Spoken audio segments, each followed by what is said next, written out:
Well, hello, I'm Laurel Cuban. I'm director of the Larimer County Extension Office, which is a part of Colorado State University Extension. And today our topic is going to be on creating and using a spending and savings plan. Now, some people might call that a budget, but if I ask you, are you going to spend money? What are you going to tell me? Yes, you're going to spend money. So why not create a plan to spend that money and then live by that plan? There's something about referring to it as a spending and savings plan that seems so much more positive than if we talk about a budget, which often has sort of a negative connotation to it. And so today we will be talking about how to create that spending and savings plan, and then some different options for actually managing the savings and spending plan. So we will review how to create it and how to use that spending and savings plan as part of this program. Why do you suppose we'd want to have a spending and savings plan? Why would you want to have a spending and savings plan? Okay, so to keep track of your money and where it's going. Any other reasons? Okay, so to plan so that you can balance what's coming in on the income side, what's going out on the outgo side or the expense side. Exactly, those are the reasons that we'd want to have a spending and a savings plan, so that we're actually working towards meeting the goals that we have for stretching our money as far as it can go, as well as trying to accomplish those things that we'd like to have or do in the future as well. So I'm going to go through essentially 5 steps for creating that spending and savings plan. And the first step is to track your current spending. Where is your money already going? A lot of times we work with people and they'll tell us, well, I get this money every month through my earnings or my benefits, whatever, and I get to the end of the month and it's all gone, but I don't know for sure exactly where it all went. I just know that it is gone. And so one way of having a better sense of where your money needs to go and how much needs to go towards each category in a spending and savings plan is to simply do some tracking. And you can do that by recording it in a journal if you like, or you could, if you don't have time to go back and or to do much tracking before you create that spending and savings plan, is to look back at perhaps checkbook registers or credit card receipts and statements, or maybe you have a box of receipts that are from bills that you've paid. Go back and try to recreate how much have you spent for food, for housing, for fuel for your vehicles, for clothing, for education, for all the different things that we all spend money on. But that tracking really is the very first step that will help us have a more realistic picture of what we need to be able to plan for. So that's the first step, tracking your current expenses. The second step is to determine what your monthly or your annual income is. And that can be more complicated than some people might think, because some people have the kind of a job where they're paid the same amount every month or so much per hour. It comes out to about the same amount every week, every month, every 2 weeks, how often they're paid. Other people may be in jobs where their income is more sporadic. What we advise, of course, is that you work with the amount of income that you are pretty certain you're going to have as income. So essentially, working with what the minimum amount of income you would have would be. So determining that monthly or annual inflow of income, whether that is through earnings or benefits or dividends you might receive, however you receive that income, knowing what amount you actually have to work with first. The third step then is to look at what our necessary monthly expenses are. And here I'm talking about the things that we really need to stay safe and healthy. And so what are the kinds of expenses you have that you would consider to be absolutely necessary for you to stay safe and healthy? Housing would be one of those items. We need shelter. We need some kind of a roof over our heads. Yes. What else? Food. Food, yes. We need nourishment to stay healthy, obviously. Anything else? Utilities for housing. Utilities, yes. During the winter, we need heat. Year-round, we need water. May need trash removal throughout the year, electricity. All of those utilities would be necessary expenses as well. Different families will have a list of needs that may vary from one family to another. But these that we've just mentioned are pretty standard needs. Other things that people may decide are a need would be transportation. Perhaps they aren't able to ride their bicycle to get to work. They work too far away. So being able to have expenses for bus or for their vehicles would perhaps be another type of need. And then if you have a vehicle, obviously insurance would be another needed item as well.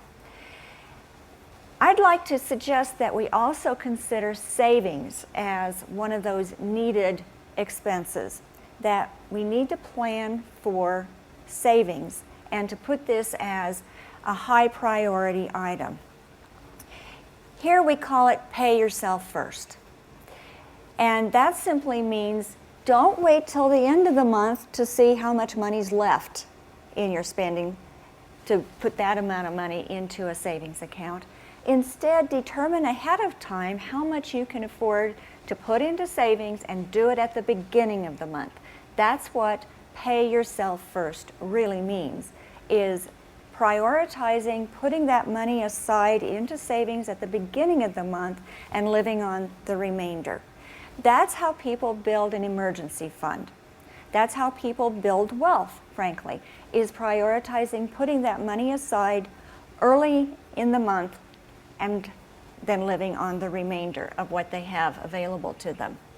The fourth step is to look at what their non-monthly expenses are. And there are certain kinds of expenses that we experience that come along just maybe once a year, maybe every 6 months, maybe quarterly. What would be some of the kinds of expenses that you or your family experience that are kind of sporadic? They happen just once in a while, but we need to plan for them. So car insurance, yes. Some people pay their car insurance monthly, which makes it a monthly expense. But some people just pay their car insurance quarterly, maybe semi-annually, or just once a year. And regardless of if you pay it every 3 months or every 6 months, you still have to have the money available when the bill comes. So we need to have been setting aside funds so that the money is there when the bill actually shows up. What's another kind of a sporadic and just occasional kind of an expense? Oh yes, birthdays and holidays. And for some families, those tend to land all in about the same few months. And here again, they're not happening every month, but we need to have the funds available if we're planning to spend for those holidays or birthday events. Are there any others you can think of? Taxes and school expenses, exactly, yes. April 15th, obviously a date that we all remember as far as taxes, but your property taxes as well. School expenses, perhaps the beginning of school is when you have major back-to-school expenses, but there may be some other expenses that come up through the remainder of the year, such as school fees that happen on a less than monthly basis that you have to be prepared for too. Another one that tends to catch people a little off guard if they're not planning for it is licenses for their vehicles. And depending on the newness of your vehicle, that tag can cost quite a bit. And so here again, we need to be setting aside some dollars every month so that when we do need to renew our license for the vehicle, we've got the money available to do it. So we have to plan for those kinds of things.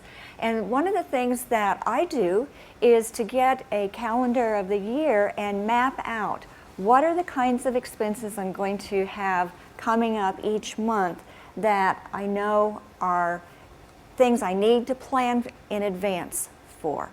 And obviously it's great if they're kind of spread out through the whole year. It makes it a little bit easier to handle those. And sometimes you might be able to change some of those payments so that they don't all come due in the same few months. That would be helpful too. So for example, your insurance payments, perhaps instead of having your quarterly payment come due in March, which is when you also have birthdays and maybe car tags to pay, you might be able to work with your insurance agent and have that moved to a different month so that you don't have so many big expenses coming due all at the same time. The fifth step in planning your spending plan and savings plan is to balance that income and what's going out. And that's the challenge for everyone. To stay financially stable, we want to try to have our expenses be no more than what we can actually afford based on the income that we have.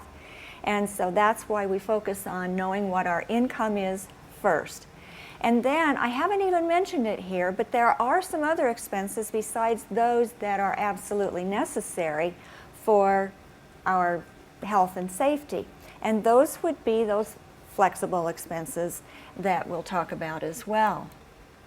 I do want to mention that because some people have irregular income, we do have a CSU Extension fact sheet that I'm showing here that you can access online that is on living on irregular income, because it is a challenge when you don't have the same amount to work with every month. And this fact sheet will give you some tips on how to manage a little bit more easily when that's the situation. With those expenses that we have fixed expenses and we have flexible expenses. Some of those fixed expenses are things that maybe we can't do a lot about them because we have signed our name on a contract for them. So think in terms of a home mortgage. A home mortgage, you've signed on the dotted line saying that you'll pay X amount per month for X number of years, and that's a commitment that you've made, a legal commitment that you've made. That makes it a very high priority, because if we don't make our house payments, then obviously there's a consequence to that, and we don't want to have a foreclosure on our hands, which is going to be negative for our credit report. Another kind of contract or fixed expense might be a car payment. Again, we've signed on the dotted line saying that we will pay X amount per month for so many years for that car.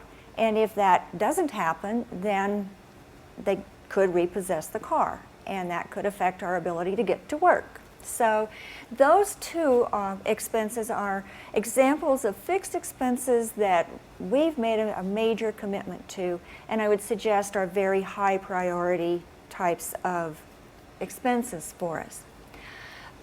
But earlier on, you mentioned some of the expenses that are needs that we need, like utilities and food. I would suggest that some of those are flexibly fixed. We need them, absolutely we do. But if you think about all the different places that we can get food at all ranges of prices, then go back and think about, how could I change the amount I spend on food? Instead of eating at high-end restaurants, perhaps eating at a less costly restaurant.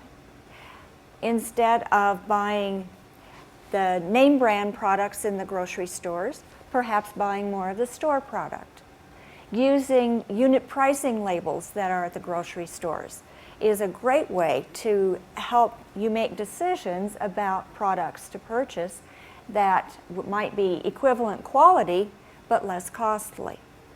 So food is an example of what I would call flexibly fixed kind of expense. We need food, but we have decisions to make and choices to make as to how much we spend on food based on where and how we purchase it. The same thing goes with utilities. I'm a person who believes that every penny counts. And so turning out lights when you're not in a room, taking shorter showers, all those sort of things can help us to control the cost that we spend on utilities, which we need, but perhaps maybe we are able to cut the cost at least a little bit. Flexible spending expenses are those kinds of things that we have a lot of control over. And maybe we don't need some things as much as we would like to have those things. Those are the kinds of things that maybe make life just that much more enjoyable, and we want to be able to spend on things like recreation, entertainment. Yes, we need clothes, but do we need to buy clothes every month? Do we need to download apps and iTunes and all those sort of things? Well, yes, they make life more pleasant, but we don't necessarily need to do that on a regular basis. And so those are the kinds of expenses that are very flexible. And we would probably categorize those more in the wants category than in the needs category. And again, everyone is individually different and can put their own definitions behind what a need and a want is.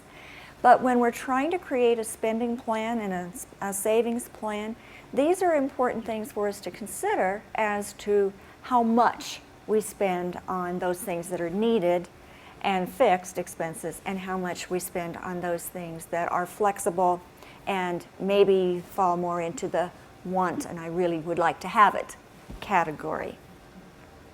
And again, we have to plan for those things that are periodic expenses. They happen less than monthly, but we have to plan for them by setting aside some dollars for those things so that when the bill comes, we've got the money to pay for them. So what do you do if what you're bringing in and how much you're spending don't match? Well, the first thing I would suggest that we do is to look for spending leaks. And I'm not just talking about dripping faucets here, although that's a spending leak too because it's costing you money. A spending leak would be things that you're spending money on a regular basis that maybe you just don't realize how much you're spending on those sort of things. And what's an example of a spending item that you spend money on a fairly frequent basis? Getting coffee. Getting coffee. Coffee at coffee shops, is that what you're referring to? Okay. Have you ever stopped to figure out how much you spend in a year's time on that coffee? Yes. You did recently. Would you be willing to share how much that added up to? Okay, so 3 coffees a week added up to about $14 a week, and it was $730 a year. Okay, well, you know, it's not good nor bad to spend money on coffee. If that's your choice and you can afford to do it, that's great. But if a person is looking for money to be able to set aside for an emergency fund, let's say, or for trying to pay down some of their credit card bills a little bit faster, or set aside for education expenses, that kind of thing, then knowing how much you spend on that item in a year's time gives you information that you can go back and say, is that really how I want to spend $730? Or could I maybe cut that to twice a week and still enjoy the coffees that I'm buying out, but it's leaving me with maybe a couple $100 that I could use for something else. So it's looking at, do I need this item? And is there an alternative that I can accept and still enjoy whatever that is? Other things that people often tell me that are in this kind of category that they feel they need to look at how much they are spending on that item would be frequent eating out, eating lunches out, for example, smoking, renting videos and various other kinds of entertainment some things like that. Some people say their purchases from vending machines. They need to stop and take a look at how much they're spending on that. Another would be how much they're spending at the convenience store when they stop to fill up the tank in their vehicle. And again, it's a personal choice as to how you spend your money, but by looking at how much you spend on those items in a year's time helps you look at the decision of, is that really how I want to spend that amount of money? Can I really afford to spend that amount of money on vending machine items? Or is there an alternative that I could accept where maybe I take some of those same kinds of things, having purchased them at the grocery store for less, and spending less with the vending machine? So that's what we mean by the checking for the spending leaks. It's truly just becoming more aware of what our spending is. If income and outgo don't match, then again go back to that list of wants, those very flexible kinds of expenses that you have, and say, okay, so what could I cut back on so that I have more money for the things that I really need? And again, that's a very personal decision, but when push comes to shove, that's what it comes down to.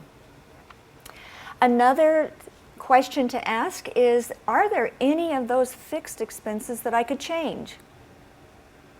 So if meeting the mortgage payment is difficult, you might consider refinancing. Would it be possible to cut the amount of your mortgage payment in that regard? Are there any of the creditors that you owe for some of those fixed expenses available to talk to, so you could maybe work out a different kind of a payment plan with them so that you're able to stretch your dollars a little bit further?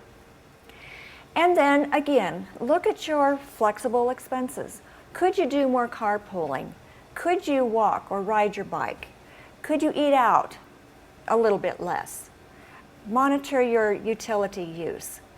Curb your use of convenience foods, not just the convenience foods that you buy at convenience stores and fast food and so forth, but also think about how much convenience you're buying at the regular grocery store.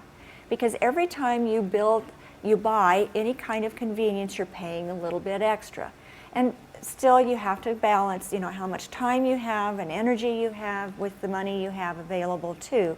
So not all convenience is bad, I don't want you to think that. But we have to think about, are there some conveniences that we're purchasing that aren't allowing us to make the rest of our bills?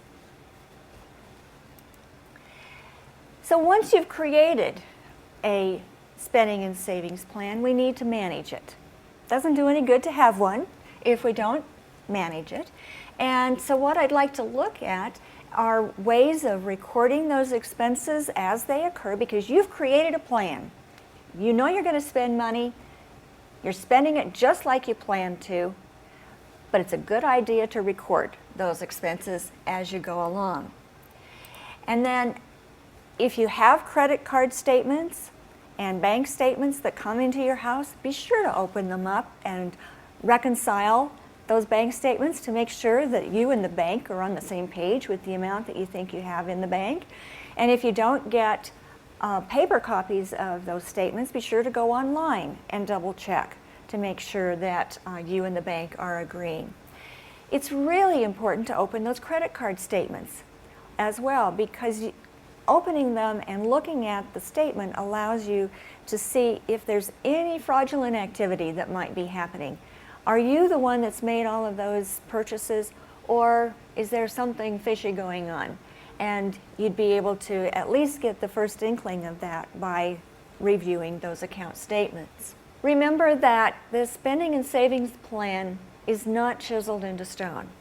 And so if you discover that some of your expenses are continuously needing to be more than what you've planned for it, then go back and readjust your plan so that it fits your real needs for spending. And if some of those needed expenses are costing more, then look at those wanted expenses and adjust some of the money over to the needed expenses so that you can make those adjustments. And then use some kind of a management system that will work for you. There's no one way to manage a spending and savings plan. There are multiple ways, and several of them I would suggest here today include maybe using a ledger or a notebook. I mean, just simply writing things down.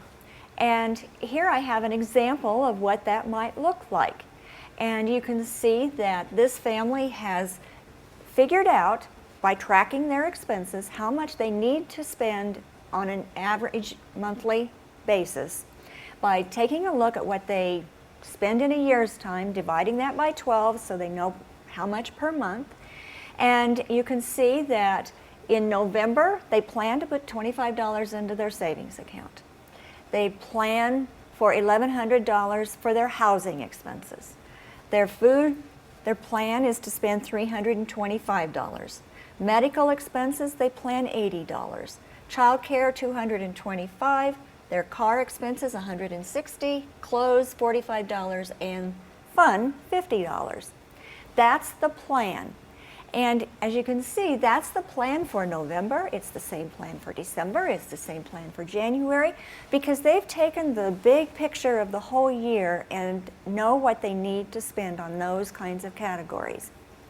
And you can determine how broad or finite your categories need to be. There's no one way of doing that. Some people separate out food that you buy at the grocery store from food that you purchase for eating out. Either way, doesn't matter. It needs to work for you. And what you can see here, first of all, savings is right there at the beginning of the spending and savings plan. It's not waiting till the end of the month to see how much is left to put into savings. It's making a priority of it so that it's right up there at the first of the month. That's how you build that emergency fund that lets you sleep a little bit better every night and helps us through the lumps and bumps of life.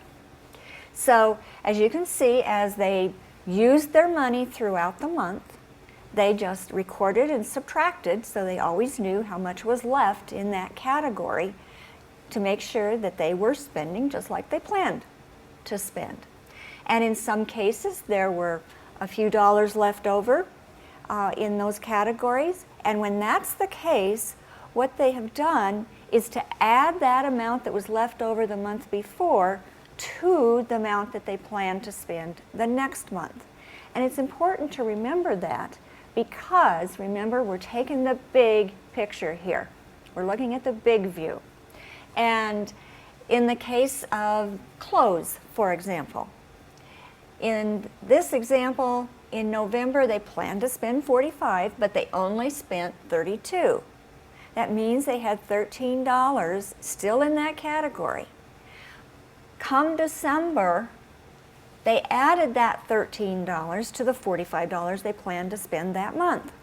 And that was important because we can maybe assume here that in December, this family needed to buy a new coat for their child. And they had the $58 they needed for the coat that cost $58. That's how that works. When there's some left over in a category, it's not free money to just go ahead and go spend. It's there because you're going to need it later on. It's like setting aside that money for the car insurance payment that's going to come up in a few months. Setting aside a certain amount to help you towards those sporadic expenses that are not every month. And if you discover that in one of those categories you are constantly going over in that category, then that's a time when you need to go back and adjust the plan. It's your plan and it's not written in stone, so you can go back and look for money from some of the categories that you might be able to shift over to that category where you're needing more. And where would you typically look for money in these categories to be able to shift to something that's obviously requiring more money? Okay, so in this example, you might go to the fun category. Doesn't mean you're cutting out the fun category necessarily, but because medical expenses are requiring more dollars here in this case, maybe diverting some of the fun dollars over to medical, at least for the time being, to help cover those expenses is how you adjust that spending plan. So this is an example of the paper pencil activity, whether it's a ledger, a notebook, or however you plan to use it. Other people like to use a computer spreadsheet, and that could be an Excel spreadsheet that you set up yourself in your own computer. It's essentially requiring the same thing as using that paper pencil activity. You still have to create your plan first, and then as you spend against it, keep subtracting so that you know what's left in that category. It's just that you're using the computer to track and know where you're at. There are other types of computer programs besides the spreadsheets that you can use. You could go online. One that's popular is mint.com. A lot of people like that kind of a program.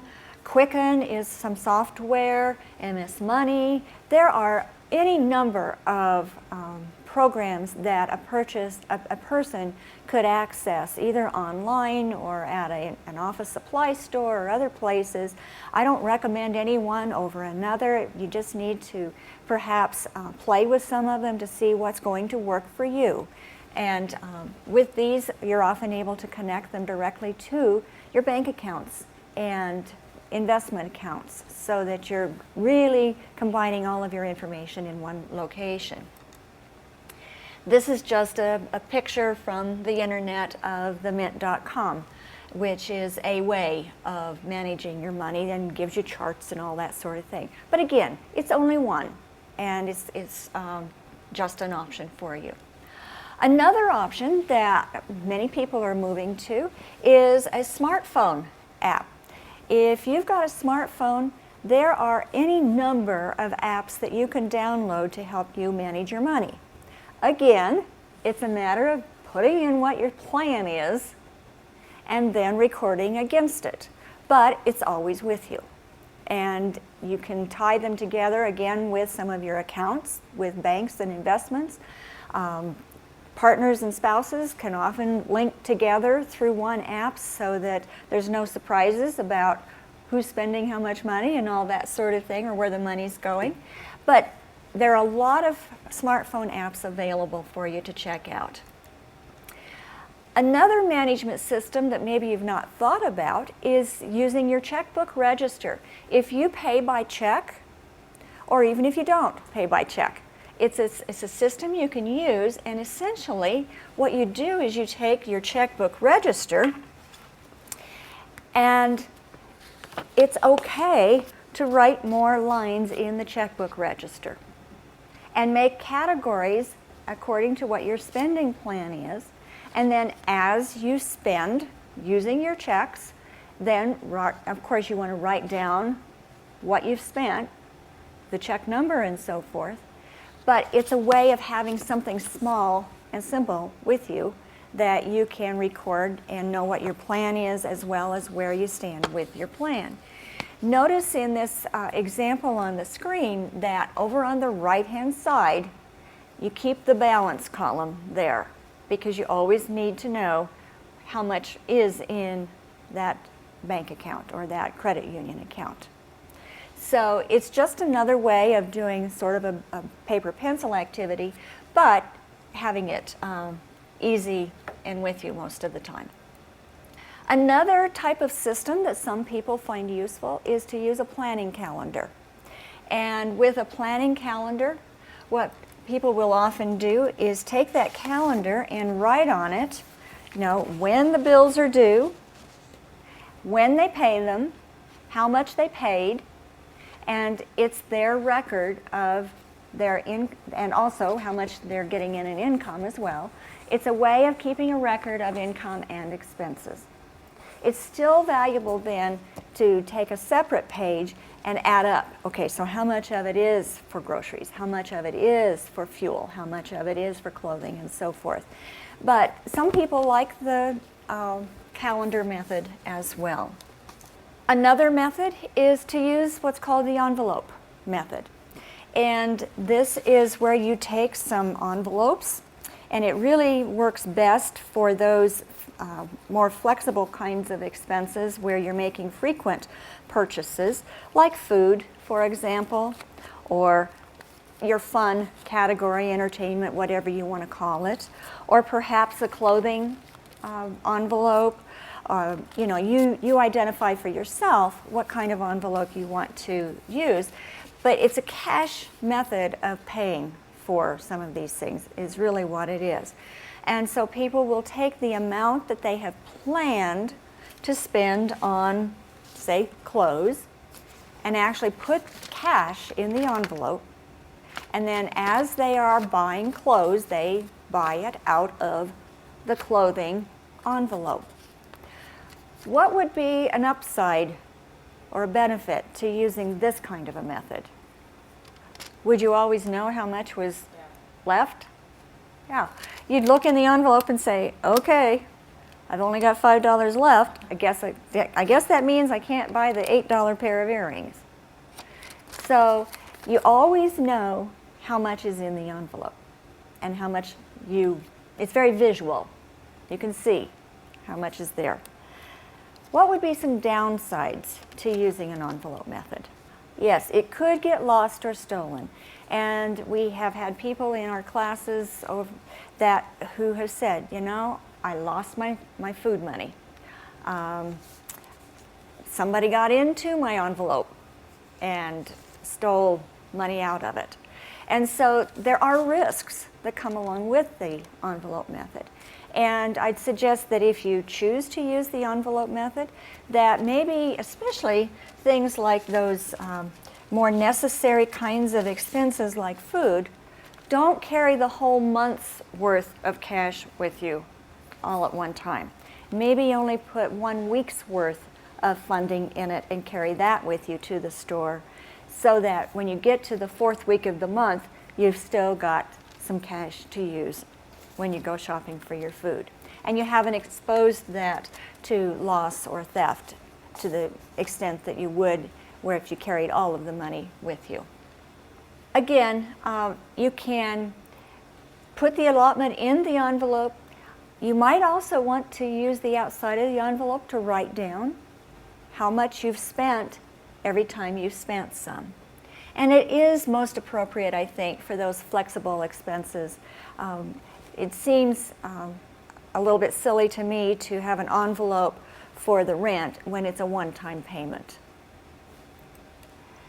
Some people would use scanners and scan receipts into some kind of a computer program that helps them track where their money is going, that they can put it into the categories and know, where am I with what I plan to spend? Am I living by my plan? So you've got all these different options. And I think one reason a lot of people find difficulty with their, I'll call it budget right now, is because maybe they're not using a system that is working for them with actually managing it. But with your spending and savings plan, you can try any or all of these to see really what works best for you. I'd also suggest that when it comes to paying your bills, that you have a consistent place and a consistent time to pay the bills. Many bills are due on about the same time every month. And so if you can get into the habit of, on the 7th of the month, that's the day you sit down and make your payments, whether it's online or whether it's with check or whatever, that you just get into the habit of at the same time and place, and you'll feel much more in control and know that you're actually making those payments when they need to be made. Also, have a place to put your important papers.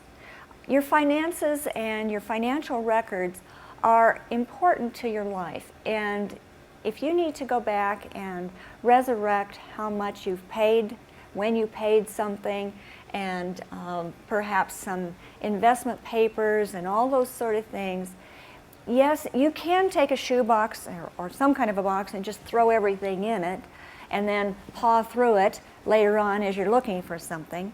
But if you can set up some kind of a filing system for yourself, that will just help you feel so much more organized about where your important papers are and being able to access them when you need to. And then I've mentioned here using a Tickler system. And the Tickler just simply is a reminder that, oh yes, I know that I'm going to have to pay my car tags in March.